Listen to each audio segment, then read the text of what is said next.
Morning बच्चों, मैं रंजना सिंह, संकाय सदस्य डैट गुमला। आज आपको पढ़ाऊंगी कक्षा 6 के लिए इंग्लिश विषय। पुस्तक का नाम है डेजी, यूनिट 1B। पोएम का नाम है द स्काईलार्क। स्काईलार्क एक चिड़िया है जिसको हिंदी में अबाबिल कहते हैं।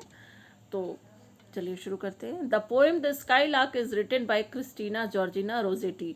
तो ये कविता स्काईलार्क किसके द्वारा लिखी गई है? क्रिस्टीना जॉर्जिना रोजेटी की द्वारा। She was an English poet. वो एक अंग्रेजी कवित्री थी। Who started writing at the young age of 12। वो 12 साल की बाल्यावस्था से ही उन्होंने कविताएं लिखना शुरू कर दी थी। She has written beautiful poems. उन्होंने बहुत सुंदर सुंदर कविताएं लिखी हैं जो किस पे आधारित है?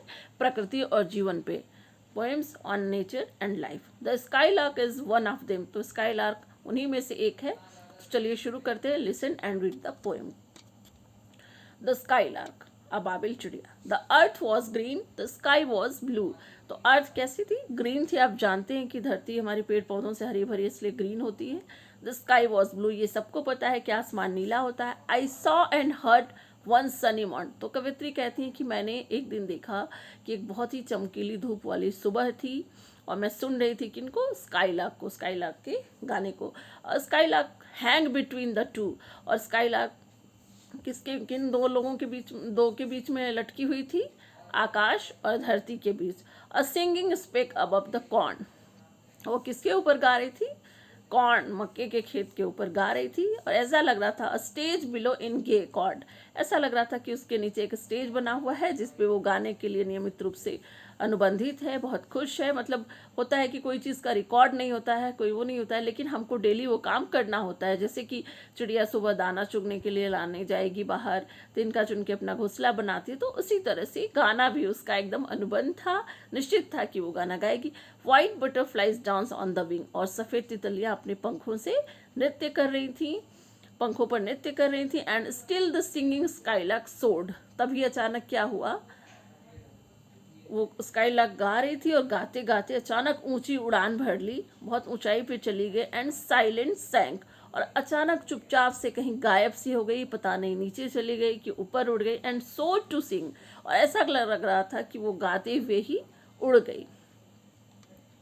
The skylark earth was green, the sky was blue. I saw and heard one sunny morn. A skylark hang between the two, a singing speck above the corn, a stage below in gay court. White butterflies dance on the wing, and still the singing skylark soared, and silent sang and soared to sing.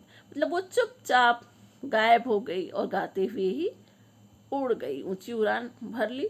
The cornfield stage is a tender green. तो मक्के का जो खेत था वो कैसे फैला हुआ था? एकदम कोमल पत्तों से भरा हुआ था, फैला हुआ था। आप जानते हैं कि जब मक्के के पौधे खेत में लगे होते तो बिल्कुल लाइट ग्रीन कलर के होते हैं और बहुत प्यारे से देखते हैं, कोमल पत्ते होते हैं उनके।